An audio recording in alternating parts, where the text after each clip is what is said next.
That's our bell for today. Welcome to Kiwanis. If I'm in good graces. I'd like to welcome everyone, all of our guests, our members, our friends, to the Downtown Indianapolis Kiwanis Club and the last meeting of 2022. I'm all messed up on years. As we get started, I'd like to invite Mike Halstead up to give the Pledge of Allegiance, and then Greg Silver to do our invocation, please.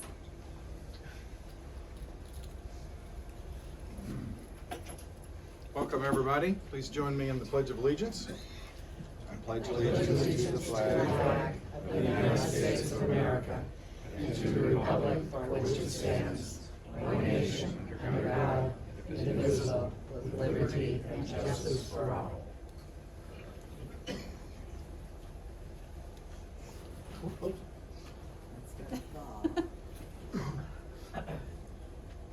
My better half's going to help me with this.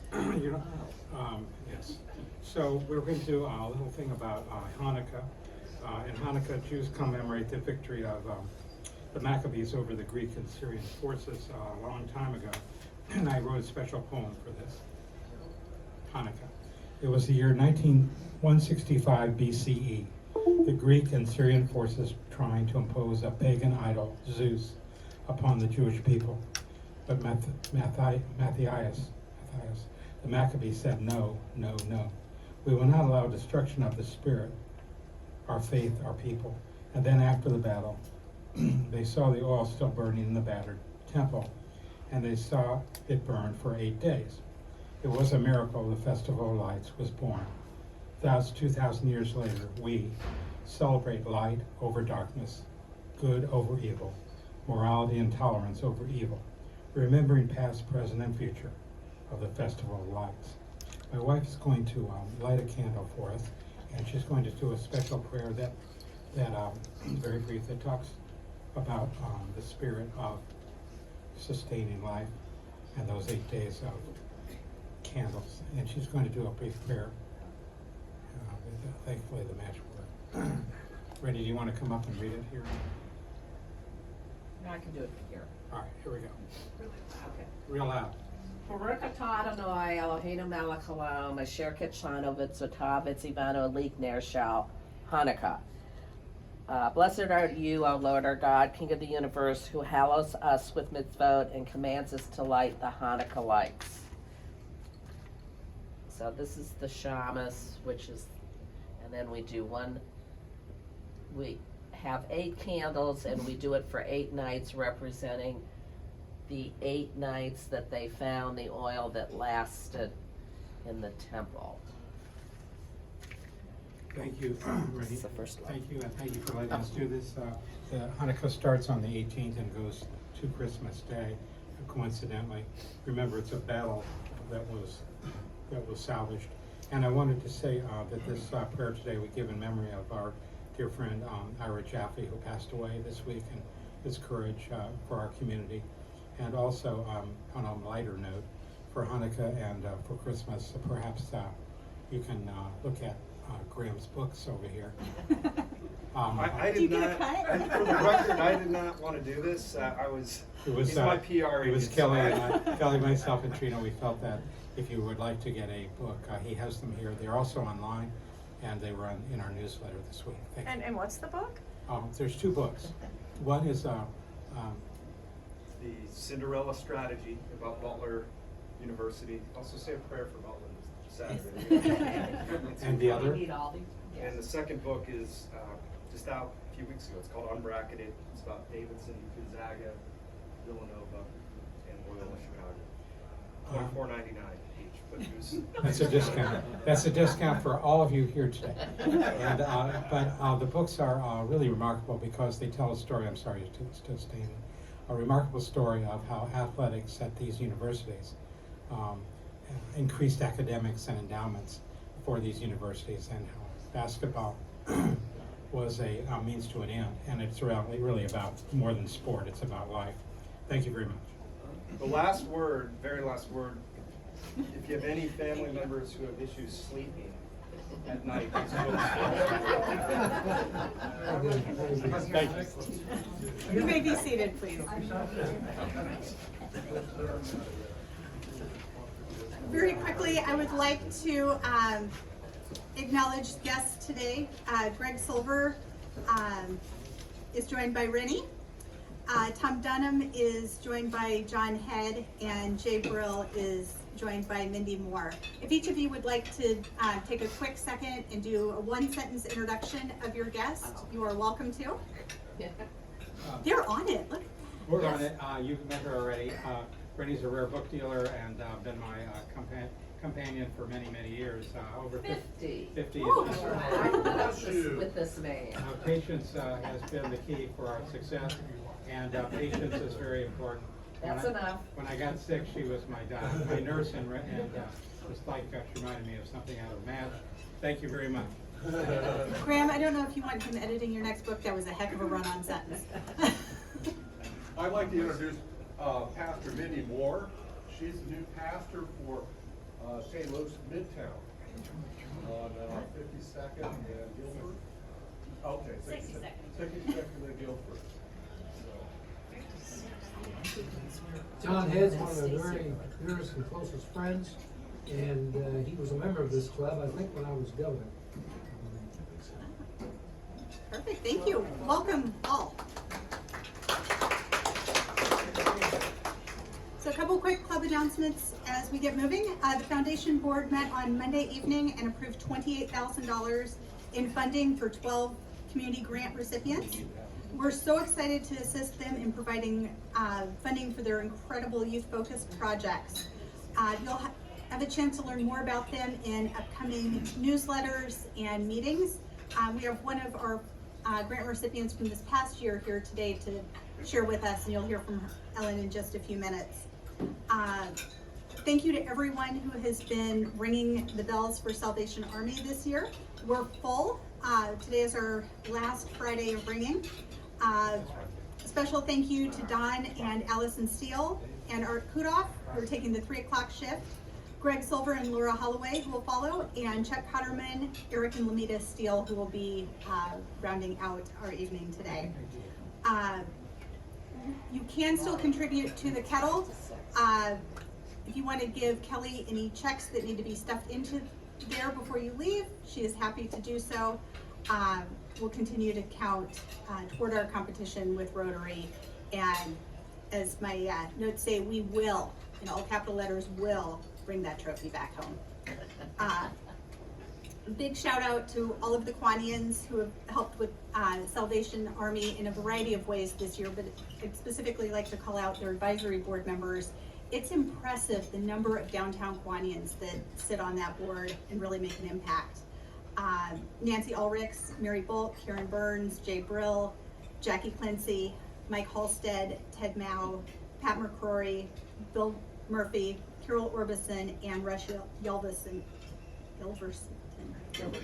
Thank you. I knew I was going to mess with one of them. As well as our honorary member Mike Barth and lifetime member Don Steele. Congrats to Duke Haddad on amassing such an amazing pool of talent.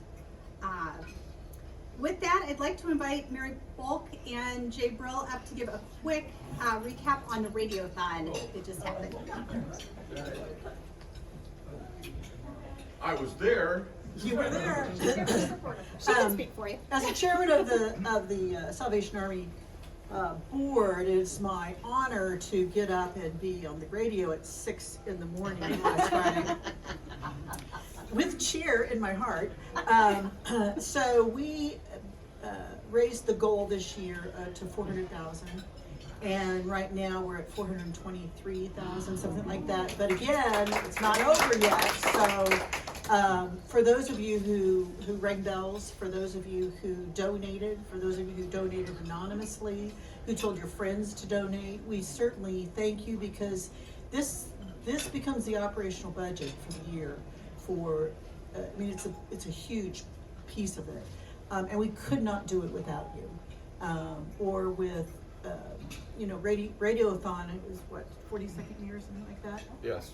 So, And Sullivan's, if you're in the area, go to Sullivan's. Every department is decorated for the holidays, so just to walk through is phenomenal. So, Jay? Yes, and to add to that, our campaign for kettles this year is $3.5 million, and we can do more if we have more. And so the motto of Salvation Army is we do more good. And I think you're familiar with all our projects that we're involved with, and we want to thank you for your support.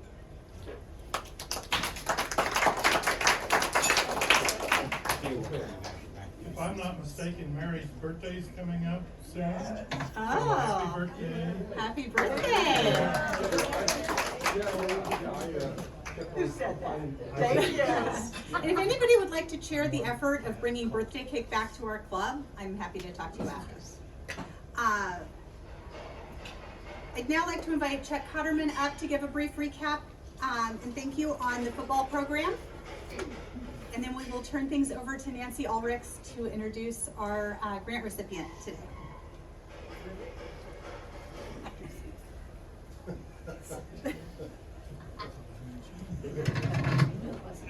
Thank you, President Trina. Let's see, our banquet was December 1st. We had an excellent turnout of Kiwanians, and it was another event-filled banquet at the Colts facility. We're back there. For those who attended, it was an excellent time. And I wasn't able to be here last week, so I wanted to make sure and say something today, and to thank Bill Du Bois on my committee, and Roger Cummings. Roger, where are you? There you go. The heckler, and Rob Schlegel, who isn't here, but he was key to our contact with the Colts, and they really involved, and also Kelly for doing all the heavy lifting, and she really makes it a special event. Yeah, right. Exactly.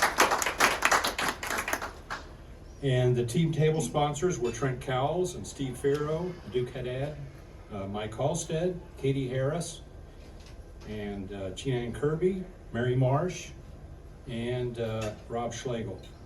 And they sponsored a table and were contributed greatly to the event also. If you were there, you missed out, but you can catch the video on our YouTube channel. As a part of my remarks, I had to encourage attendees to tag and tweet about us, and they did.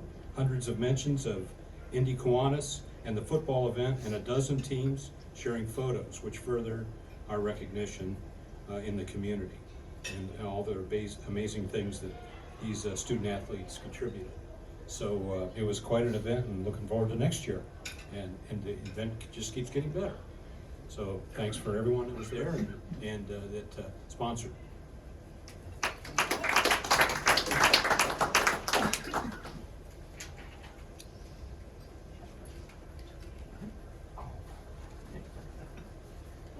One of my favorite parts of our meetings is when we showcase one of the organizations that received one of our grants. And today I'd like to invite Ellen Munds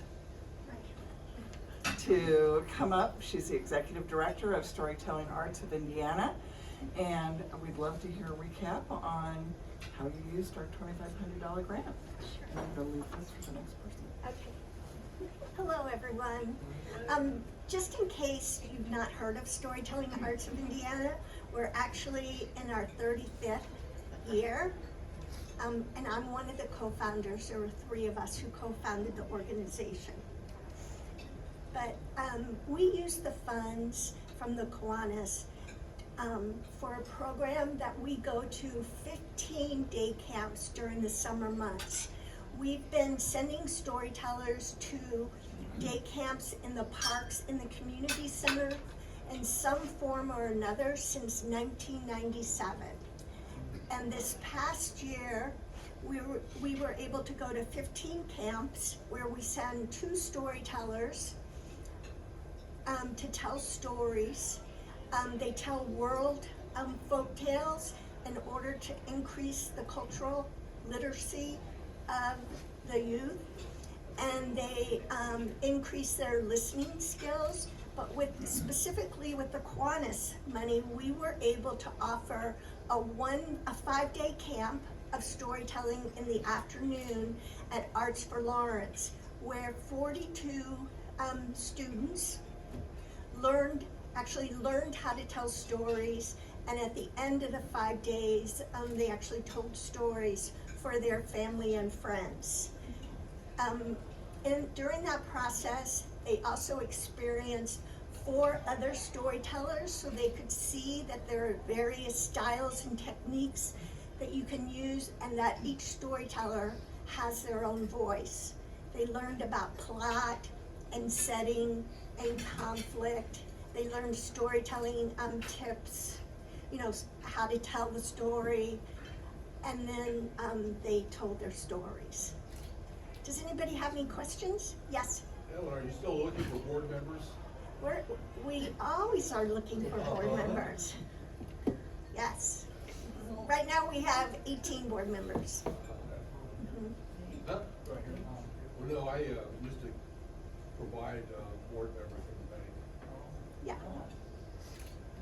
We'd love for you to have a storyteller come tell us a story. Well, I would be glad to do that. Okay. I'm not a storyteller. I'm the executive director. I do all the behind the scenes. I'll bet you could tell a story. But I'm a storyteller in the sense that we all tell stories in our everyday life. But I'm not a professional storyteller. Thank you.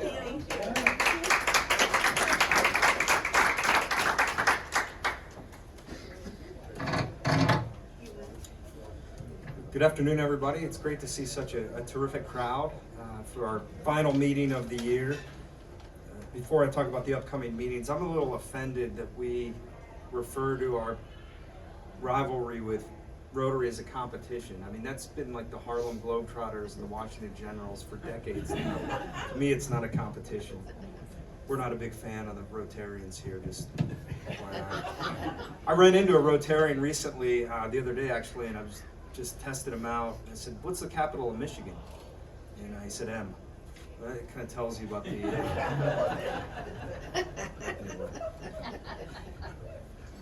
Sorry, Trina. So many comics out of work. Act like you don't like being in front of us.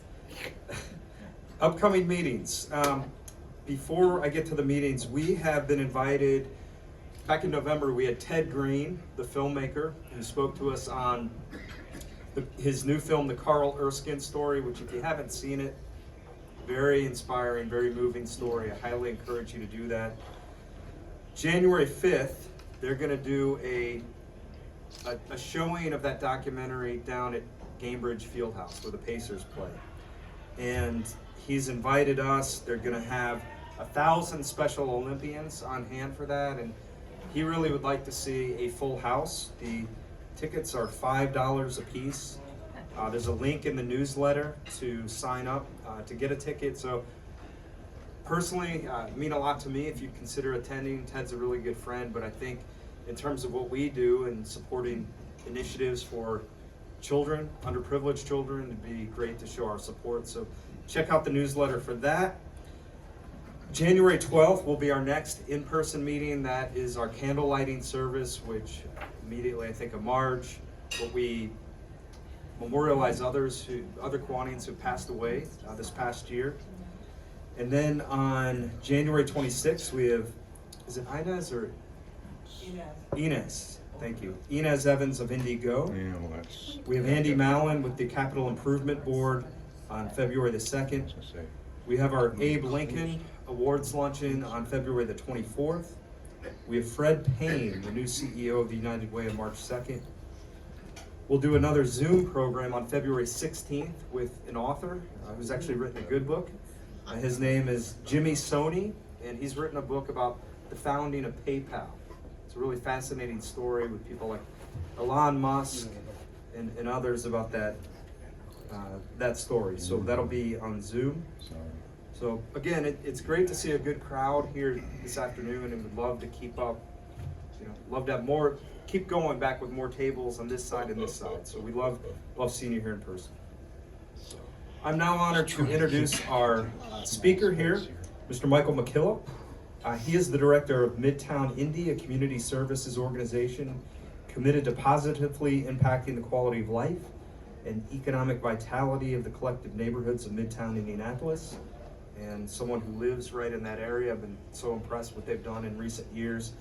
Received a BA in political science from Indiana University Southeast, which is in a beautiful part of this state. Love going down there to the hills of southern Indiana. He spent nearly a decade in government affairs at the Indiana State House before turning his attention to neighborhood revitalization.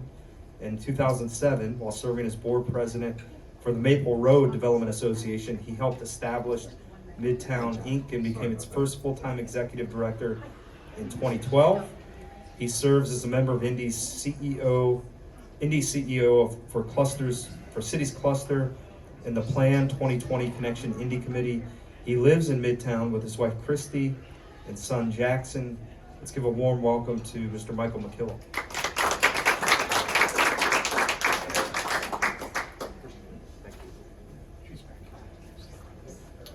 Good afternoon, and thanks for having me today. In case it's hard for you to see in the back, don't worry, I'll talk enough to distill anything you can't see on the screen this afternoon.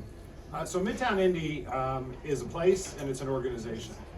We began in 2007 in earnest as an initiative, not as an organization or a place. It was an initiative to capitalize on a geography of the city that we believed was instrumental to the success of our city, an area of the town that was actually in a pretty steady decline. And we'll show you a map in a minute about specifically where we're talking about, but if you know the White River and you know Fall Creek, essentially everything between those two waterways is what today we call Midtown Indy. The impetus for the formation of this initiative / organization was really a time when, for the second time in its history, the area was suffering a massive exodus of residents. Folks, it was a value proposition, a reasonable proposition to pack your belongings and move elsewhere in the region of central Indiana. That was spurred in large part by the Supreme Court striking down the property tax structure and property taxes skyrocketing, and people believing that school choices were so limited that they needed to move to another county to find a high-performing school for their children. And I think it panicked a lot of longtime residents to see that neighborhoods, much like it happened in the 1950s, late 50s to the early 1970s, that residents were moving out, new residents weren't coming in. I think every bridge into Midtown, since we are surrounded by waterways, was in some state of disrepair.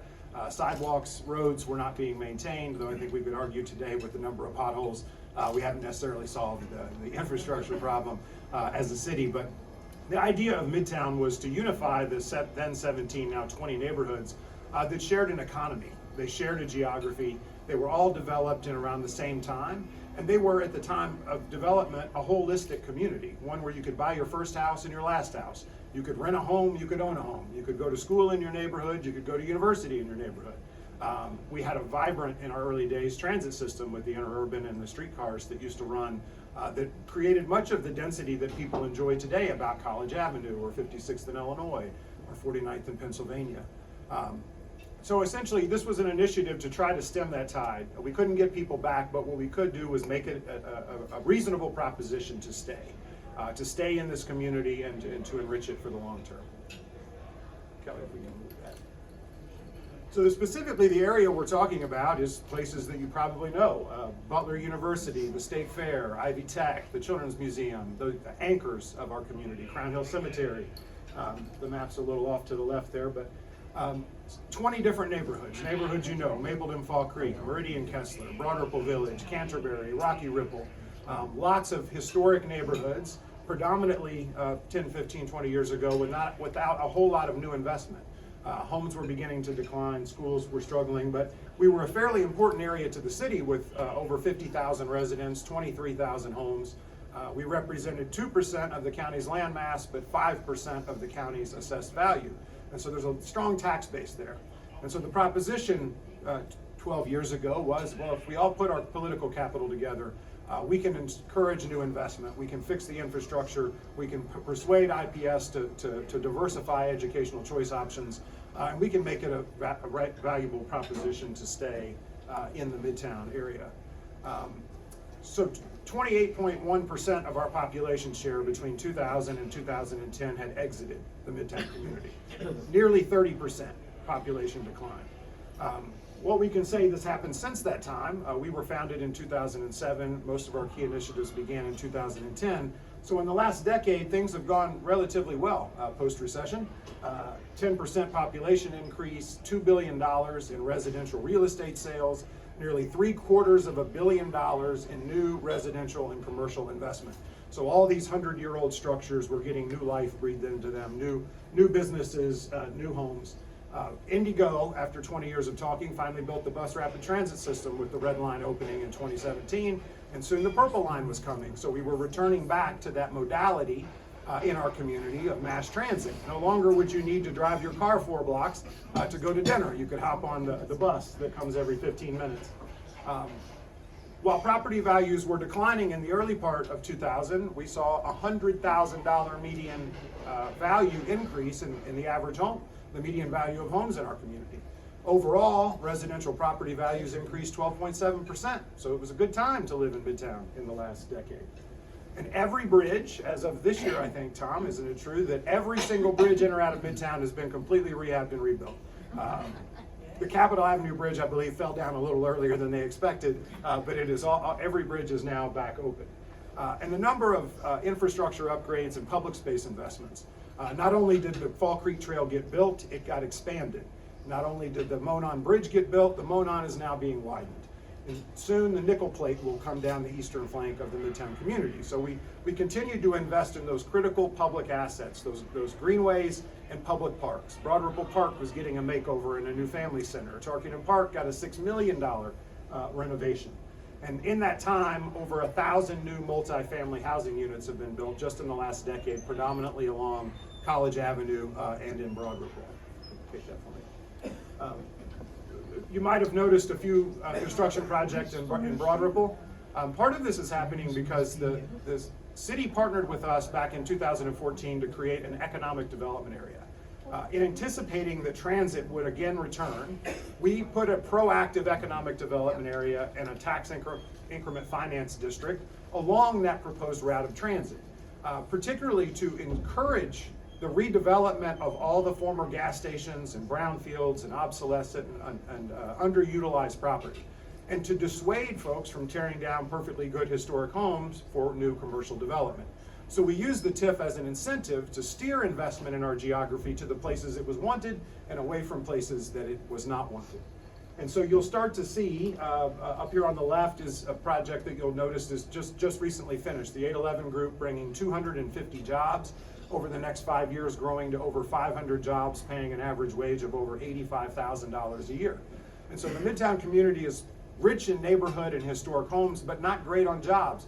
The TIF is helping to change that with headquarters like the 811 group moving back into the district.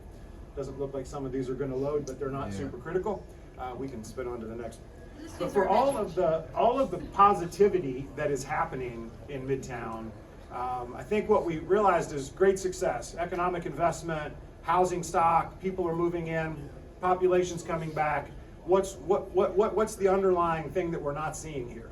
And I think the maps may not show this very well, but I think you can imagine if you've ever driven down 38th Street that not all of our neighborhoods have enjoyed the kind of investment that you've seen north in Broad Ripple. We've seen as home values have gone up, our community has become less affordable. In fact, 31% of our Midtown residents are housing cost burdened, which means they spend more than 30% of their income on housing costs. We also know that people of color in our community are at a ratio of 3 to 1 facing poverty over Caucasian folks in our community. We know that home ownership, while it's high in Midtown at 60%, over 67% for white families in Midtown, but black families at 45%, and Asian families at 22% home ownership, and Latino community members at only 40%. So we started to see that while there is strong investment returning to our community, it's not an equitable investment. All of our neighborhoods are not benefiting, and all of our residents are not benefiting. Don't look like any of these are going to load, but let's just talk a little bit about 38th Street. So you all know 38th Street, right? 38, there's probably no brighter socioeconomic and racial disparity line in Marion County than there is at 38th Street. And much of the reason for that goes all the way back to the early 1920s, when our city had an ordinance prohibiting anyone but the white race from owning a home in the city or renting a home in the city. And when the U.S. Supreme Court struck that down in 1928, the development community responded in communities like Meridian Kessler by building homes with racially restrictive covenants that prohibited anyone other than the pure white race from owning a home. And so that, together with the 1933 maps from the Federal Home Loan Corporation, also called HOLC, you won't be able to see the map, but if you could pretty much imagine a line on a map that 38th Street is the divider. That every metric you can imagine, from crime to education to home values to median family income to health disparities, the presence of cancer, the presence of diabetes, any metric you can measure the success or the quality of life of a human being has on average a 30 to 48% variation from one side of 38th Street to another. Literally, which side of 38th Street you live on determines everything from your health to your education to your income to what was most surprising to us was the life expectancy gap. Depending on which side of 38th Street you live on, you will live on average 16 years longer on this earth. 16 years. And so while we celebrate all of the economic successes, our work is not done. And so as an organization, while we do build and while we program public spaces, what we're really trying to do is to undo almost a century of systemic racism and inequality within the Midtown community. Because its beauty in the early days was that you could own your first home and your last home, that you could have a workforce home or you could have a mansion, that within the city of Indianapolis, in one contiguous 11 to 12 square mile area, you could have a truly diverse income, race, equitable, thriving community. And somewhere along the way, we lost that. We lost that when between 1950 and 1970, 6 of our neighborhoods lost 75% of their population. I mean, over 12,000 people moved out of the neighborhood south of 38th Street. And what you see in the statistics today is that those redlining policies, the HOLC program that rated all of those integrated neighborhoods as poor, where you couldn't get a home loan, you couldn't get homeowner's insurance, you couldn't get an auto loan if you were a person of color, continue to plague us today. That's where the highest poverty is. That is where the highest rates of unemployment. While nationally we have an under 4% unemployment rate, in some of our southern neighborhoods in Midtown, that unemployment rate is in double digits, 14 to 20% in 9 of our 19 census tracts. And so the wealth and the prosperity that is being enjoyed in some parts of the district is not reaching others. And while home values are going up, and while educational performance is going up, it's not impacting the families who have lived here the longest. It's largely the data is changing because new families are moving in. New families of higher income and higher wealth and higher opportunities. Skip ahead and see if we can get to something that'll show up there. Do you have your thumb drive? Yeah. Give us the thumb drive back. Sure. And what you will see in this concentration is that the problem that we have in Midtown with home values and with the life expectancy disparity is not just a Midtown problem. If we can get the map to show up in a minute, you will see that along 38th Street from county line to county line, that life expectancy gap continues to exist for Indianapolis citizens, unfortunately, with few exceptions. And so when we talk about gentrification, we tend to talk more about displacement.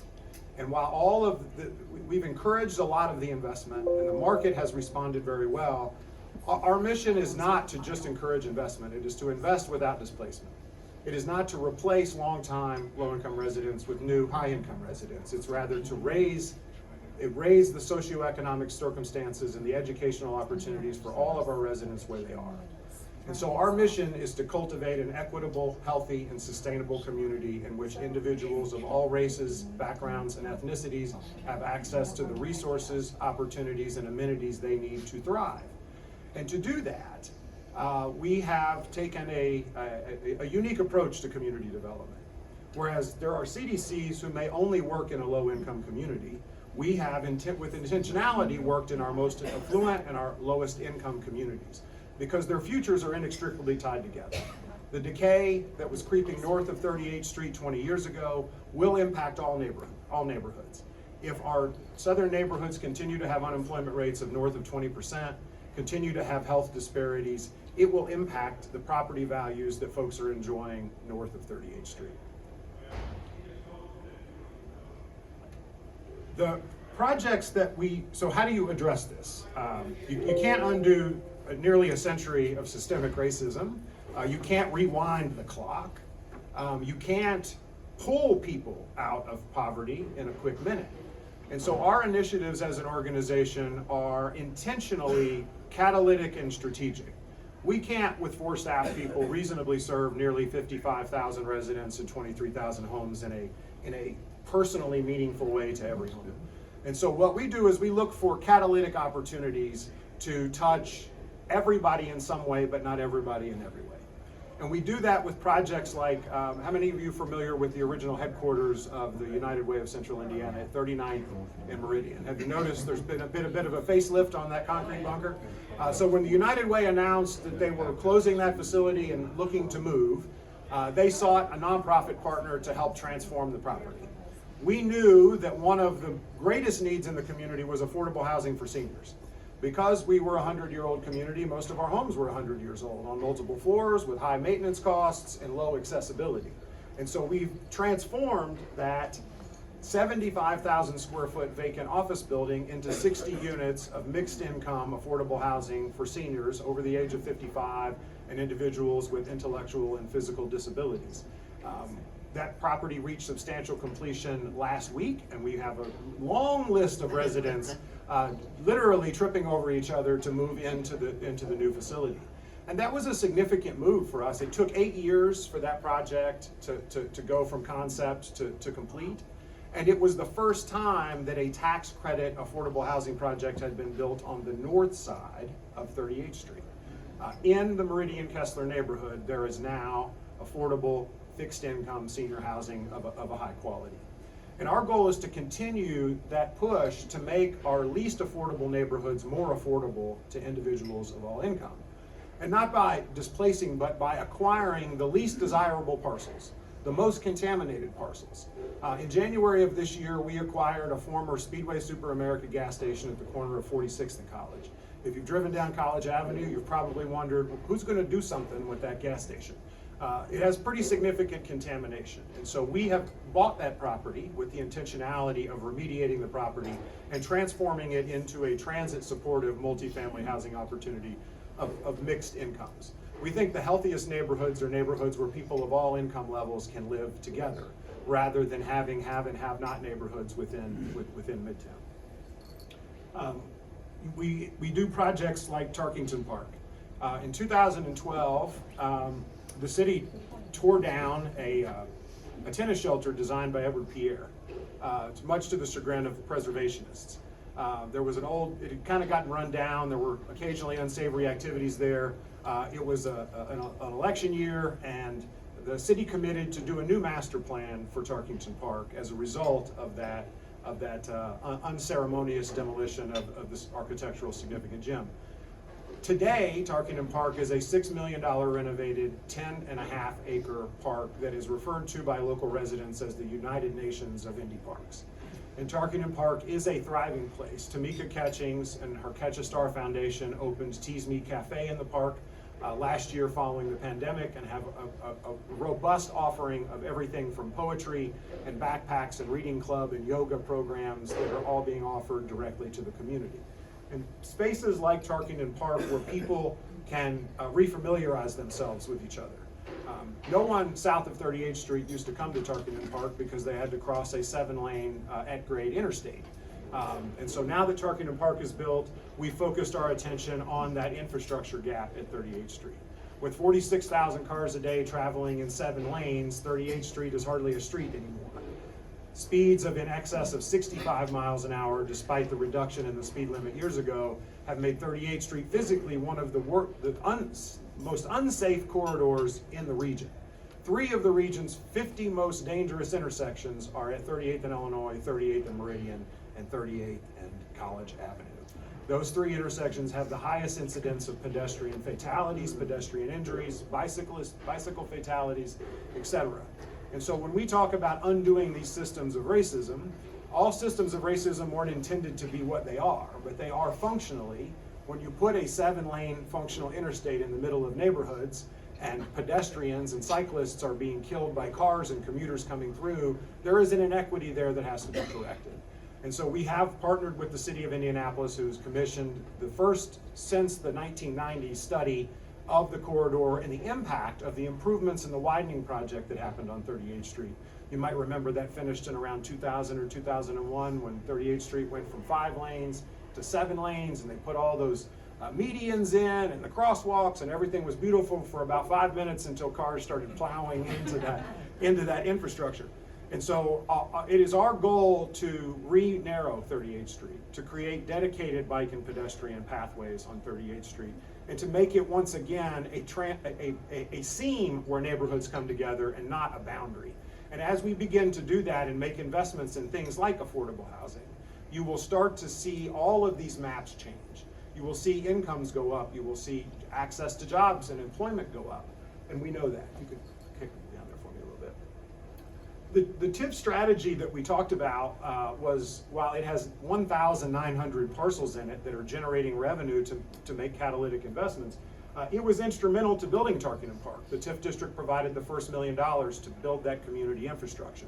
It has subsequently been part of 6 other projects, and later this evening the TIF will be heard by the community as part of the Midtown Economic Council, where the largest private investment in the history of Midtown is on the docket with a $72.5 million project, which is proposed in Broad Ripple and is looking for subsidy from the TIF to help underwrite the increasing costs of development and the public amenities and sidewalks and public parking facilities that they're building in Broad Ripple.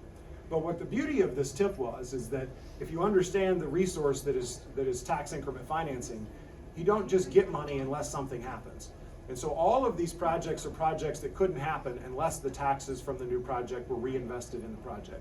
So we're only taking the income that we've created and reinvesting it back into infrastructure, into parking, into public parks, into infrastructure. And so the projects that are happening in Broad Ripple are actually generating community impact revenue for 38th and Illinois, or for 29th and Central. And so we've essentially used the nickel that it takes to help the Broad Ripple developer get vertical with new mixed income housing, and reappropriated the 95 cents to the neighborhoods that take the 95 cents on the dollar to make projects financially feasible.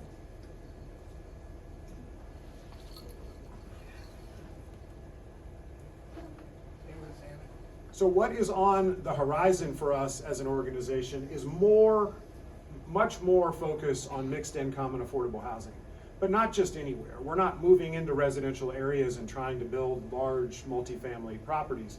We're sticking to those transit corridors, those places where transportation will be an asset to the residents who move into those projects. We're looking at those contaminated and blighted properties, and we're partnering with other landowners, everything from churches to nonprofit organizations to the city.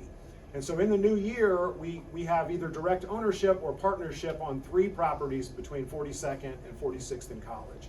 And all 3 of those are being targeted for mixed use headquarters for nonprofit and church partners on one level, and on mixed income affordable housing on the others, each of them adjacent to a Red Line bus rapid transit station.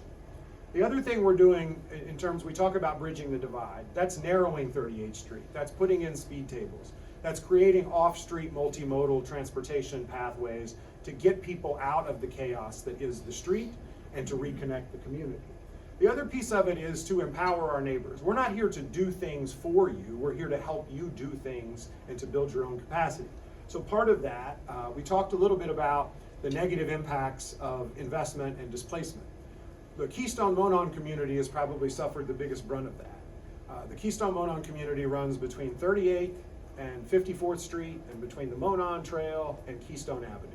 You probably know it as the majority of the fairgrounds property, the Indiana School for the Deaf, the pathway for the future Nickel Plate Trail, That community was a 68% community of color 8 years ago. Today it's 48%. And we know the homeownership rate in that community, if it's 60% in Midtown, is less than 20% in Keystone Monon. So the rental rates, the percent of rental properties in the Keystone Monon neighborhood have made it subject to some bad market forces where out-of-state investors are buying up large blocks of rental properties, raising rents, pressuring seniors on fixed income that because their roof needs to be replaced, they need to sell their house. So we have these predatory investor practices happening, and we have predatory landlords moving in, and eviction rates are high. And so this community has lost much of its history and identity. If you ask residents today, which we're having to do, what do you call this neighborhood? The new folks call it Sobro. The old folks call it Keystone Monon. And there is a strong push of friction happening because large investments are happening. Holiday Properties is building a $26 million mixed-use development at 46th and the Monon. Onyx and East is building new townhomes at 46th and the Monon. New coffee shops and tap rooms and high-end salons and barber shops are opening up in the neighborhood. The same patterns that we saw on College Avenue 15 or 20 years ago, or we saw on Mass Avenue, or we saw in Broad Ripple. When those edgy market forces begin to move in, the neighborhood becomes more desirable and lots of folks get displaced. So next year we will be working alongside of our Keystone Monon neighbors to create a certified city plan, which is really a vehicle through which all land use and zoning decisions will now have to go through in much the same way they do with the comp plan at the city now. But as a neighborhood in Indianapolis today, the only way you can get your opinions and your land use desirability recorded is to go through this certified plan process. It's an 18-month, very rigorous process where all metrics of engagement have to be documented, exhaustive outreach. It's really to prove that the neighborhood actually created this plan and not some outside developer who came in and told the neighborhood essentially what they want. We will continue to do things. Beyond building things, we also convene people. We leverage Tarkington Park. We host Midtown's annual Juneteenth celebration in Tarkington Park the last 2 years. We host Tarkington Park Fest to bring longtime neighbors back together in the heart of the park, typically in June and or September. So we'll continue to do that next year. But the piece that I'm most proud of is the Community Wealth Building project at the Concord Building at 3802 North Illinois. This building opened 99 years ago today. December 15th, 1923, it opened as Bruce's Delicatessen and K.T. Barak's drugstore, selling Hemingway's fine cigars. Over the 99 years, this building has borne witness to the redlining, the traffic increases, the crime increases, the vacancy, and somehow it has remained intact and largely healthy. And so we acquired this property in 2016, stabilized it, re-tenanted the first floor after many years of vacancy, and have now partnered with the Kepler Institute and New Life Development Ministries to transform the Concord building into a center for entrepreneurship for women, minorities, and disabled-owned businesses. So Alchemy will train members of the community to operate their own business. Not just another co-working space, but a dedicated 18-month entrepreneurship training program. And what's beautiful is Kepler didn't just buy the property, they bought it and placed it in something called a community land trust. So it doesn't just belong, it will never again belong to some out-of-state bank. It is fully owned outright and placed into a community land trust, so there is communal ownership over the property such that it can continue to serve the community for its next 100 years. More than that, the notion of community wealth building is not just rehabbing something and then putting a good use in it, it's using the process itself to empower individuals to learn and grow. And so alongside of the renovation, New Life Development Ministries provided construction training for 20 individuals. Almost all 20 of those individuals had some interaction with the justice system. May have been incarcerated or maybe have just been arrested over time. They ranged in age from 16 to 48 years of age, and those individuals did 8 weeks of classroom training at the Skills Center at New Life, and then moved to the site and actually did, as students, part of the renovation of the building and got placed into a Workforce One, an OSHA certification program with the state, and 11 of those 20 individuals got opportunities to full-time employment at the end of it.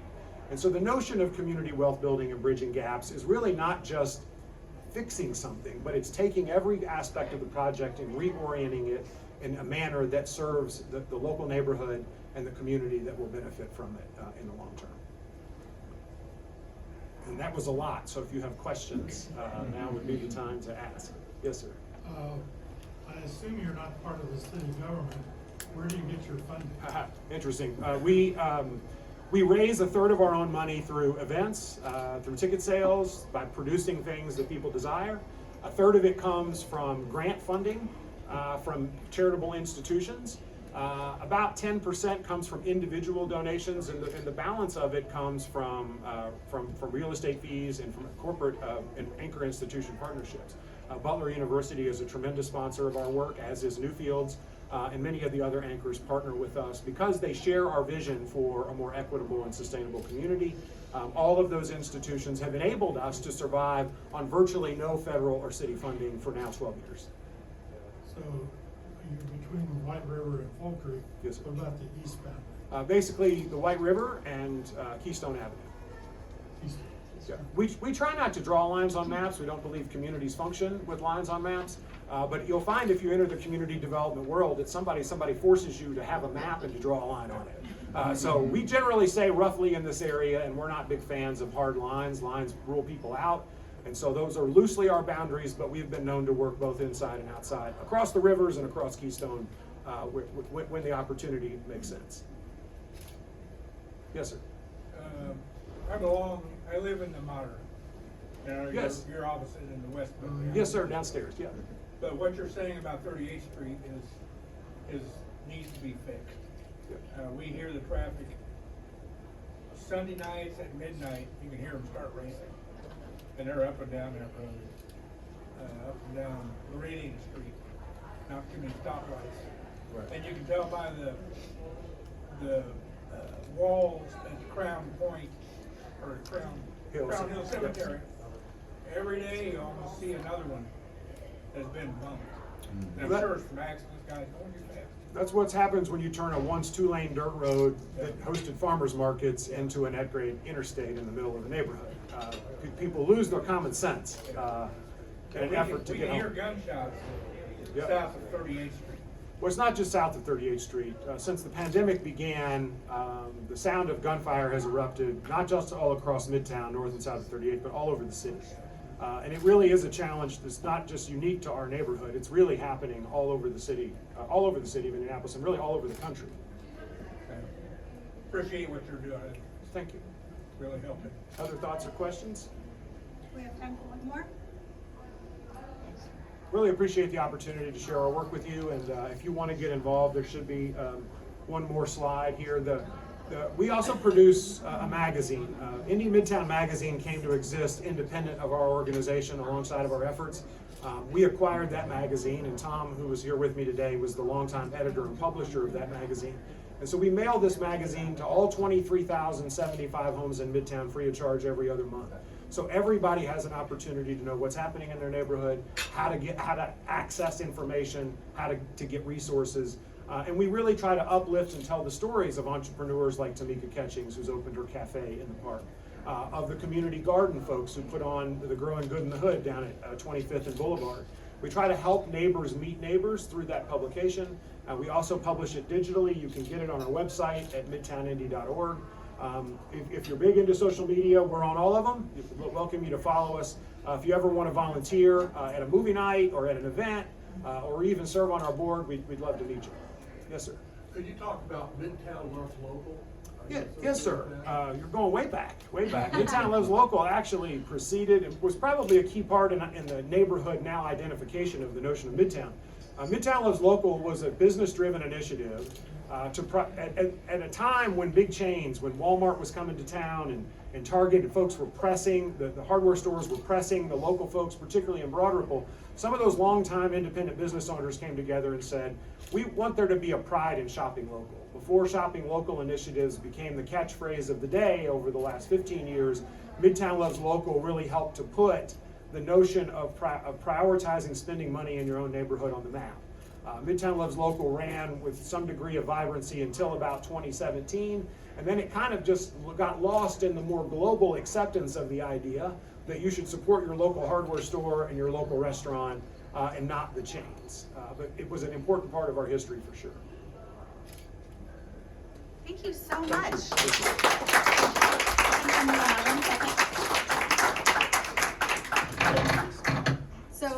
7 years ago, when I moved downtown to Lockerbie, I was handed a piece of paper and a walking tour to learn about the neighborhood. As I'm packing my boxes to move to Midtown in a couple of weeks, I can't thank you enough for giving me this really robust tour of my new home. So thank you. One last thing, Michael.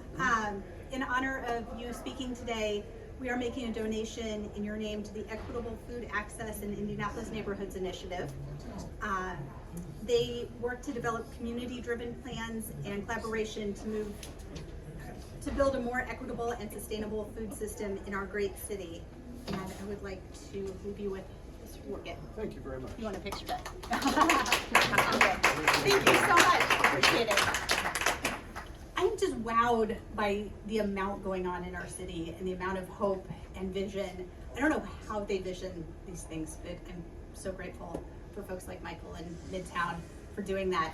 So on that note, we will adjourn. Have a wonderful holiday season. Merry Christmas, Happy Hanukkah, Happy New Year. Go celebrate with your family and friends. I will see you in January.